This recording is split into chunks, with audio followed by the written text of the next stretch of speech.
మేషరాశి మిత్రులకు నమస్కారములు. ఈరోజు మనకు ఎలా ఉందో తెలుసుకుందాము. ఈరోజు మేషరాశివారి జీవన ప్రయాణాన్ని గమనిస్తే చంద్రుడు మీ రాశి నుండి 10వ ఇంట్లో మకర రాశిలో సంచరిస్తూ అత్యంత శక్తివంతమైన దశమచంద్రుని ప్రభావాన్ని ప్రసాదిస్తున్నాడు. దీనివల్ల వృత్తి, ఉద్యోగ రంగాల్లో మీ ప్రాబల్యం పెరుగుతుంది, మీ పనితీరుకు తగిన గుర్తింపు లభిస్తుంది మరియు చేపట్టిన పనులు పట్టుదలతో పూర్తి చేస్తారు.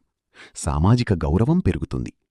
నక్షత్ర బలాన్ని పరిశీలిస్తే కృత్తికా నక్షత్రం 1వ పాదం వారు సంపత్తార ప్రభావంతో ఆర్థికంగా అద్భుతమైన వృద్ధిని మరియు ఆకస్మిక ధనలాభాలను అందుకుంటారు. అశ్వినీ నక్షత్రం వారు క్షేమతార వల్ల ఎటువంటి ఆటంకాలు ఎదురైనా పనులను క్షేమంగా మరియు ప్రశాంతంగా పూర్తి చేయగలుగుతారు. అయితే భరణీ నక్షత్రం వారు మాత్రం విపత్తార ప్రభావం వల్ల అత్యంత అప్రమత్తంగా ఉండాలి. ముఖ్యంగా ప్రయాణాల్లో మరియు వృత్తిపరమైన చర్చల్లో ఆకస్మిక విఘ్నాలు ఎదురవకుండా ముందు జాగ్రత్తలు తీసుకోవడం అవసరం.